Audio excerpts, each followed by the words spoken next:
ಎಲ್ಲರೂ ಹೇಗಿದ್ದೀರಾ? ಹೋಪ್ ಎಲ್ಲರೂ ಚೆನ್ನಾಗಿದ್ದೀರಾ ಅನ್ಕೋತೀನಿ. ನಾನು ಕೂಡ ಸೂಪರ್ ಆಗಿದ್ದೀನಿ ಫ್ರೆಂಡ್ಸ್. ನಮ್ಮ ಮನೆಯವರು ಇವತ್ತು ಹೊರಗೆ ಊಟ ಮಾಡಿ ಬರ್ತೀನಿ ಅಂತಿದ್ದರು ಫ್ರೆಂಡ್ಸ್. ಹಾಗಾಗಿ ನೀನೇ ಹೋಗ್ಬೇಕು, ಏನರ ಮಾಡ್ಕೊ ಅಂತ ಹೇಳಿದರು. ಸೊ ನಾನು ಏನು ಮಾಡ್ಕೊತೀನಿ ನೋಡೋಣ ಬರ್ರಿ ಫ್ರೆಂಡ್ಸ್. ಸೊ ಮೂಲಂಗಿ ಇತ್ತು, ಮೂಲಂಗಿ ಸಾಂಬಾರು ಮಾಡ್ಕೊಂಡ್ರೆ ಆಯ್ತು ಅಂದ್ಕೊಂಡು ಮೂಲಂಗಿ ತೊಗೊಂಡಿದ್ದೀನಿ. ನಮ್ಮ ಆರು ಆ ಥರ ನಾನು ಮಾತಾಡಿದ್ದೆ, ಅವರು ಫುಲ್ ಆವಾಜ್ ಮಾಡೋಕತ್ತಿದ್ರು. ಸೊ ಹಂಗಾಗಿ ನಾನು ಮತ್ತೆ ವಾಯ್ಸ್ ಓವರ್ ಕೊಡಕತ್ತೀನಿ ಫ್ರೆಂಡ್ಸ್. ಈ ಥರ ಆಗುತ್ತಾ ನೋಡಿ, ಏನು ಮಾಡೋಕ್ಕಾಗಂಗಿಲ್ಲ. ನಾನು ಮಾತಾಡಿ ವಿಡಿಯೋ ಮಾಡ್ಬೇಕು ಅನ್ಕೋತೀನಿ, ಅವರು ಮಾತಾಡಿ ವಿಡಿಯೋ ಮಾಡೋಕ್ಕೆ ಬಿಡಲ್ಲ, ಆವಾಜ್ ಮಾಡ್ತಿರ್ತಾರೆ.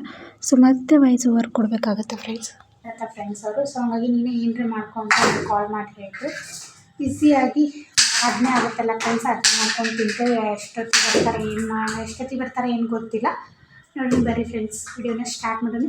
ಹಾಗೆ ಯಾರು ನನ್ನ ಚಾನಲ್ ಸಬ್ಸ್ಕ್ರೈಬ್ ಆಗಿಲ್ಲ ಪ್ಲೀಸ್ ಸಬ್ಸ್ಕ್ರೈಬ್ ಮಾಡಿ, ಲೈಕ್ ಮಾಡಿ, ಶೇರ್ ಮಾಡಿ, ಕಾಮೆಂಟ್ ಮಾಡಿ. ವಿಡಿಯೋನ ಕೊನೆ ತನಕ ನೋಡಿ ಪ್ಲೀಸ್ ಸಪೋರ್ಟ್ ಮಾಡಿ. ಬರ್ರಿ ಇವಾಗ ಕುಕ್ಕರ್ನಾಗ ಬೇಳೆ ಕುದಿಯೋದು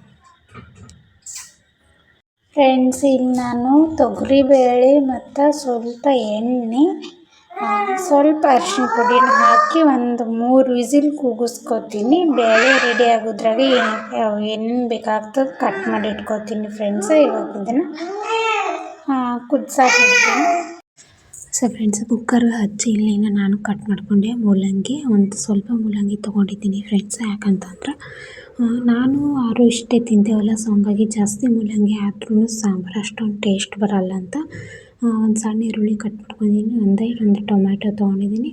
ಮನೆ ಒಳಗೆ ಏನಂತಾರೆ ಕರಿಬೇವನ್ನ ಫ್ರೆಶ್ ತಂದು ಅದನ್ನು ಒಣಗಿಸಿಟ್ಟಿದ್ದೆ.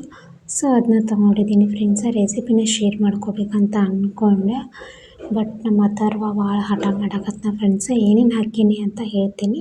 ಸೊ ಫಸ್ಟಿಗೆ ಎಣ್ಣೆನ ಹಾಕಿ ಜೀರಿಗೆ ಸಾಸಿವೆ ಹಾಕಿದ್ದೀನಿ ಫ್ರೆಂಡ್ಸ್. ಆಮೇಲೆ ಈರುಳ್ಳಿನ ಹಾಕಿದ್ದೀನಿ. ಇಲ್ಲಿ ಬೆಳ್ಳುಳ್ಳಿ ಶುಂಠಿ ಪೇಸ್ಟ್ ಇತ್ತು, ಸೊ ಹಾಗಾಗಿ ಅದನ್ನು ಕೂಡ ಹಾಕಿ ಅರಿಶಿನ ಪುಡಿ, ಗರಂ ಮಸಾಲ, ಧನಿಯಾ ಪುಡಿ, ಆಮೇಲೆ ಖಾರ ಮತ್ತು ಉಪ್ಪು ರುಚಿಗೆ ತಕ್ಕಷ್ಟು ಹಾಕಿ ನೋಡ್ತಾ ಇರ್ಬೋದು. ಇವಾಗೆಲ್ಲ ಫ್ರೈ ಮಾಡಕತ್ತೀನಿ ಫ್ರೆಂಡ್ಸ್. ಇದು ಇಲ್ಲಾಂದ್ರೆ ಒಂದು ಮಿನಿಮಮ್ ಒಂದು 2-3 ನಿಮಿಷ ಎಣ್ಣೆ ಒಳಗದು ಫ್ರೈ ಆಗಬೇಕು. ಆಮೇಲೆ ಇದಕ್ಕೆ ನಾವು ಸ್ವಲ್ಪ ನೀರನ್ನ ಆ್ಯಡ್ ಮಾಡ್ಕೋಬೇಕಾಗುತ್ತೆ ಫ್ರೆಂಡ್ಸ್. ಸೊ ತಳ ಹತ್ತೋ ಚಾನ್ಸಸ್ ಇರುತ್ತೆ. ಸೊ ಹಾಗಾಗಿ ಜಾಸ್ತಿನ ಕೈ ಆಡಿಸ್ತಾ ಇರಬೇಕು. ನೋಡಿ ಎಷ್ಟು ಕಲರ್ಫುಲ್ಲಾಗಿ ಬಂದೈತೆ ಅಂತ ನಿಮ್ಗೆ ಫೈನಲಿ ಗೊತ್ತಾಗುತ್ತೆ. ಇವಾಗ ನಾನು ಒಂದು ಬಟ್ಲಾದಷ್ಟು ನೀರು ಹಾಕ್ತೀನಿ ಫ್ರೆಂಡ್ಸ್. ಇದು ಫುಲ್ಲು ಕುದಿಬೇಕು. ಕುದ್ದು ಮೂಲಂಗಿದು ರಸ ಬಿಡುತ್ತೆ, ಅಲ್ಲಿವರೆಗೆ ಅದನ್ನು ಕುಕ್ ಮಾಡಬೇಕು ಫ್ರೆಂಡ್ಸ್. ಹಾಗೆಯೇ ಸ್ವಲ್ಪ ಮಧ್ಯೆ ಮಿಕ್ಸ್ ಮಾಡ್ತಾ ಇರಬೇಕು ಅದನ್ನು. ನೋಡಿ ಸ್ವಲ್ಪ ನಾವು ಮೂಲಂಗಿ ತರುವಾಗ ಎಳೆ ಮೂಲಂಗಿ ತೊಗೊಂಬಂದ್ವಿ ಅಂದ್ರೆ ಕಹಿ ಇರೋಂಗಿಲ್ಲ ಫ್ರೆಂಡ್ಸ್, ಬೆಂಡು ಹೊಡ್ತಿರೋಂಗಿಲ್ಲ. ನಾವು ಜಾಸ್ತಿ ದಪ್ಪನ ತೊಗೊಂಬಂದ್ವಿ ಅಂದ್ರೆ ಬೆಂಡು ಹೊಡ್ತಿರ್ತೈತೆ. ಇಲ್ಲಿ ನೋಡಿರಿ ಫೈನಲಿ ಎಷ್ಟು ಚಂದ ಕಾಣಕತ್ತೈತೆ ಅಂತ. ಚೂರು ನೀರು ಹಾಕಿ ಅದು ಕುದಿಸ್ತೀನಿ ಫ್ರೆಂಡ್ಸ್. ಇವಾಗ ಕುದಿಲಿದ್ದು ಅಷ್ಟರಲ್ಲೇ ಕುಕ್ಕರ್ ನೋಡ್ಬಾರ್ರಿ ಫ್ರೆಂಡ್ಸ್. ಇಲ್ಲಿ ನೋಡ್ತಾ ಇರ್ಬೋದು ಬೇಳೆ ಕೂಡ ಹಣ್ಣಗೆ ಕುದ್ಬಿಟ್ಟವು. ನೋಡಿ ಬೇಳೆನೇ ಕಾಣಲ್ಲಾಗೆ, ಅಷ್ಟು ಚಂದ ಬೇಳೆ ಕುದ್ದಿದ್ದು. ಯಾಕಂದರೆ ಸ್ವಲ್ಪ ಬೇಳೆ ಹಾಕಿರ್ತೀವಲ್ಲ ಫ್ರೆಂಡ್ಸ್, ಹಾಗಾಗಿ ಜಲ್ದಿನೇ ಕುದ್ಬಿಡ್ತಾವೆ. ಜಾಸ್ತಿ ಹಾಕಿದ್ರೆ ಸ್ವಲ್ಪ ಟೈಮ್ ತೊಗೊತೈತಿ. ಇವಾಗ ಇದನ್ನೇನು ಬೇಳೆ ಇತ್ತಲ್ಲ ಫ್ರೆಂಡ್ಸ, ಅದನ್ನು ಸ್ವಲ್ಪ ನಮ್ಮ ಅಥರ್ವಕ್ಕೆ ತೆಗೆದು ಅನ್ನ ಬೇಳೆ ಊಟ ಮಾಡಿಸ್ತೀನಿ ಫ್ರೆಂಡ್ಸ. ನಮ್ಮ ಸೈಡ್ ಅಂತೂ ಸಿಕ್ಕಾಪಟ್ಟೆ ಗಾಳಿ ಬಿಟ್ಟೈತಿ, ಮಳೆ ಬರತೈತಿ. ನಿಮಗೆ ಸೌಂಡು ಕೇಳಿಸ್ತಾ ಇರ್ಬೋದು, ಸಿಕ್ಕಾಪಟ್ಟೆ ಗಾಳಿ ಬಿಟ್ಟೈತಿ ಫ್ರೆಂಡ್ಸ. ಹಾಗಾಗಿ ವಾಯ್ಸ್ ಓವರ್ ಕೊಡುವಾಗ ಕೇಳಿಸ್ತಾ ಇರ್ಬೋದು ನಿಮಗೆ ಆವಾಜ. ಫೈನಲಿ ಸಾಂಬಾರು ಕೂಡ ರೆಡಿ ಆಯಿತು ಫ್ರೆಂಡ್ಸ್. ನೋಡ್ತಾ ಇರ್ಬೋದು ಇದು ಕುದಿಬೇಕು. ಇವಾಗ ಇಷ್ಟು ನೀರು ಹಾಕಿ ಇಟ್ಟಿದ್ದೀನಿ, ಸ್ವಲ್ಪ ಗಟ್ಟಿ ಮಾಡ್ಕೊತೀನಿ ಫ್ರೆಂಡ್ಸ್ ನಾನು. ಹಾಗಾಗಿ ಕುದಿಯಾಕಿಟ್ಟೀನಿ. ನಮ್ಮ ಅಥರ್ವ ಅಂತೂ ನನಗೆ ಅಡುಗೆನೇ ಮಾಡಿಸ್ಕೊಡಲ್ಲ ಫ್ರೆಂಡ್ಸ್. ಹಾಗಾಗಿ ಅವ್ನು ತೊಗೊಳ್ಳೋದು, ಅವನಿಗೆ ಸ್ವಲ್ಪ ಆಟ ಆಡಿಸೋದು ಮತ್ತು ಬರೋದು, ಅಡುಗೆ ಮಾಡೋದು ಹಿಂಗೆ ಆಕತ್ತಿತ್ತು. ಫೈನಲಿ ನೋಡ್ತಾ ಇರ್ಬೋದು ಮೂಲಂಗಿ ಸಾಂಬಾರು ರೆಡಿ ಆಯಿತು ಫ್ರೆಂಡ್ಸ್. ಇನ್ನೊಂದು 2 ನಿಮಿಷ ಕುದಿಸ್ಕೊತೀನಿ. ಮಸ್ತ್ ಅಂದ್ರೆ ಮಸ್ತ್ ಬಂದಿತ್ತು ಟೇಸ್ಟ್, ಎಲ್ಲ ಕರೆಕ್ಟಾಗಿತ್ತು. ಖಾರ, ಉಪ್ಪು, ಹುಳಿ ಸಖತ್ತಾಗಿ ಬಂದಿತ್ತು ಫ್ರೆಂಡ್ಸ್. ಇದನ್ನು ಸ್ವಲ್ಪ ಹುರಿದು ಮಾಡ್ತಾರೆ ಫ್ರೆಂಡ್ಸ್ ಮಾಡೋರು ಮೂಲಂಗಿನ, ಅದು ಕೂಡ ಸಾರು ಮಸ್ತ್ ಬರುತ್ತೆ. ಅದು ನೆಕ್ಸ್ಟ್ ಟೈಮ್ ನನ್ನ ರೆಸಿಪಿನ ಶೇರ್ ಮಾಡ್ಕೋತೀನಿ. ಇವಾಗ ಸಿಂಪಲ್ಲಾಗಿ ಮೂಲಂಗಿ ಸಾಂಬಾರನ್ನ ಮಾಡಿಕೊಂಡೆ. ನೋಡ್ತಾ ಇರ್ಬೋದು ನೀವು ಬೇಳೆ ಸಾಂಬಾರು ಮತ್ತು ರೈಸ್. ನೋಡಿ ಇವಾಗೆಲ್ಲ ಕಿಚನ್ನ ಕ್ಲೀನ್ ಮಾಡ್ಕೋತೀನಿ ಫ್ರೆಂಡ್ಸ್.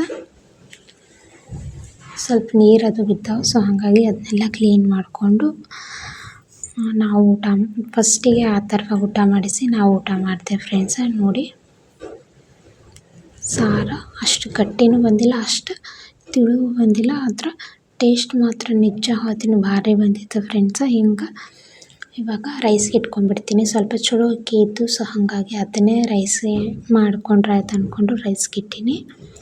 ನೋಡಿ, ಸ್ವಲ್ಪ ನೀರನ್ನ ಜಾಸ್ತಿ ಹಾಕಿದ್ದೆ ಫ್ರೆಂಡ್ಸ್, ಆ ಥರವಾಗ ಸ್ವಲ್ಪ ಮೆತ್ತಬೇಕಲ್ಲ. ಸೊ ಹಾಗಾಗಿ ಫೈನಲಿ ರೈಸ್ ಕೂಡ ರೆಡಿ ಆಯಿತು ಫ್ರೆಂಡ್ಸ್. ಇವಾಗ ಆ ಥರವಾಗ ಊಟ ಮಾಡಿಸ್ತೀನಿ. ಅವ್ನಿಗೆ ಒಂದು 15 ನಿಮಿಷ ರೀ ಬೇಕು ಫ್ರೆಂಡ್ಸ್ ಊಟ ಮಾಡ್ಸೋಕೆ. ನಮ್ಮ ಥರವಾಗ ಹಾಕಂತಂದ್ರೆ ಕಾಡಿಸ್ತಾನೆ ಫ್ರೆಂಡ್ಸು, ಕರೆಕ್ಟ್ ಊಟ ಮಾಡೋಂಗಿಲ್ಲ. ಸೊ ಹಾಗಾಗಿ ಹೊರಗೆ ಕರ್ಕೊಂಡೋಗಿ ಊಟ ಮಾಡಿಸ್ಕೊಂಬರ್ತೀನಿ. ಊಟ ಮಾಡಿಸ್ಕೊಂಬಂದು ನಾವು ಕೂಡ ಊಟ ಮಾಡ್ತೀವಿ. ನಮ್ಮ ಮನೆಯವರು ಎಷ್ಟೊತ್ತಿಗೆ ಬರ್ತಾರೋ ಗೊತ್ತಿಲ್ಲ, ಅವ್ರು ಹೊರಗೆ ಹೋದ್ರಂದ್ರೆ ಜಲ್ದಿ ಬರೋದು ಡೌಟೇ ಫ್ರೆಂಡ್ಸ. ಹಾಗಾಗಿ ನಾವು ಊಟ ಮಾಡಿ ನನ್ನ ಕೆಲಸ ನಾನು ಮಾಡ್ಕೋತಾ ಇರ್ತೀನಿ. ಯಾಕಂದರೆ ಊಟ ಮಾಡಿ ನಾನು ಬಾಂಡೆ ತೊಳ್ಕೊತೀನಿ. ಆಮೇಲೆ ಬೆಳಗ್ಗೆ ಅವರು ಕೆಲ್ಸಕ್ಕೆ ಹೋಗ್ತಾರಲ್ಲ, ಸೊ ಹಾಗಾಗಿ ಹಿಟ್ಟು ನೈಟೇ ನಾದಿಟ್ಟಿರ್ತೀನಿ ಫ್ರೆಂಡ್ಸ್. ನನಗೆ ಮುಂಜಾನೆ ಆ ಥರ ಒಂದು ಜೋಡಿ ಮಾಡೋದಾಗಂಗಿಲ್ಲ ಅಂತ ಹೆಂಗೇರಿ. ಹಾಗಾಗಿ ಅವನಿಗೆ ಊಟ ಮಾಡಿಸ್ಕೊಂಬಂದೆ ಫ್ರೆಂಡ್ಸ. ನೋಡ್ತಾ ಇರ್ಬೋದು, ಅನ್ನ ಮೂಲಂಗಿ ಸಾಂಬಾರು ಮಾತ್ರ ಭಾರಿ ಬಂದಿತ್ತು. ಊಟ ಮಾಡೋಣ ಬರ್ರಿ ಫ್ರೆಂಡ್ಸ್ ಎಲ್ಲರೂ. ಫೈನಲಿ ನಮ್ಮದು ಊಟ ಹಾಕ್ಕೊಂಡ್ವಿ, ರೆಡಿ ಆಗೈತಿ. ನಮ್ಮ ಆರುನು ಇಷ್ಟಪಟ್ಟು ತಿಂದ ಫ್ರೆಂಡ್ಸ್. ಅವನಿಗೂ ಸ್ವಲ್ಪ ಸಪ್ಪಗಾಗಿತ್ತು, ಖಾರ ಆಗಿರಲಿಲ್ಲ. ಹಾಗಾಗಿ ಅವನು ಇಷ್ಟಪಟ್ಟು ಊಟ ಮಾಡ್ದ, ನಾವು ಊಟ ಮಾಡಿದ್ವಿ. ಮಸ್ತ್ ಅಂದ್ರೆ ಮಸ್ತ್ ಆಯಿತು ಫ್ರೆಂಡ್ಸ್ ಊಟ. ಇವಾಗೆಲ್ಲನೂ ನಂದು ಹೇಳಿದ್ನೆಲ್ಲ ಕೆಲಸ ಮಾಡ್ಕೋಬೇಕಂತ, ಸೊ ಅದನ್ನು ಕೂಡ ಸ್ಟಾರ್ಟ್ ಮಾಡ್ತೀನಿ ಫ್ರೆಂಡ್ಸ್ ಊಟ ಮಾಡಿ. ನೋಡಿ, ಸ್ವಲ್ಪ ಅನ್ನ ಉದುರ ಬರೋದಿತ್ತು ಫ್ರೆಂಡ್ಸ್, ಯಾಕಂತಂದ್ರೆ ಆ ಥರ ಒಂದು ಸಲಿಂದ ಸ್ವಲ್ಪ ನಾನು ಮೆತ್ತಗೆ ಮಾಡಿದೆ. ಸೊ ಹಾಗಾಗಿ ಫೈನಲ್ ಕರೆಕ್ಟ್ 11:30 ಆಗಿತ್ತು ಫ್ರೆಂಡ್ಸ್. ಅವಾಗ ಬಂದು ಕೋಲ್ಡ್ ಕೇಕ್ ತೊಗೊಂಬಂದಾರ ಫ್ರೆಂಡ್ಸ್. ಯಾಕಂತಂದ್ರೆ ನಮ್ಗೆ ಕೂಲ್ ಮಾಡೋಕೆ ನಾನು ಲೇಟ್ ಆಗ್ಯದಂತ ಒದ್ರಾಡೋಕೆ. ಸೊ ಹಾಗಾಗಿ ಕೇಕ್ ತೊಗೊಂಬಂದಿದ್ರು. ಅವಾಗ ಒಂದು ಪೀಸ್ ತೊಗೊಂಬಂದಿದ್ರು. ಅಷ್ಟರು ಶೇರ್ ಮಾಡ್ಕೊಂಡು ತಿಂದ್ವಿ 4 ಜನ. ನಮ್ಮ ಅತ್ತರು ಅವರು ಇನ್ನೂ ಮಲ್ಕೊಂಡಿದ್ದಿಲ್ಲ ಫ್ರೆಂಡ್ಸ್. ಅವ್ರ ಪಾಪ ಬರೋ ತನಕ ಮಲ್ಕೊಳ್ಳೋದೇ ಇಲ್ಲ ಫ್ರೆಂಡ್ಸ್. ಓಕೆ ಫ್ರೆಂಡ್ಸ್, ಈ ಲಾಗ್ನಲ್ಲಿ ಏನು ಮಾಡ್ತೀನಿ. Okay bye. Finally chocolate cake ಈ ಥರ ಇತ್ತು ಫ್ರೆಂಡ್ಸ್, ತೋರಿಸಿದ್ದಿಲ್ಲ. ಸೊ ಹಾಗಾಗಿ ಮತ್ತೆ ತೋರಿಸಿದ್ನಿ. Okay bye.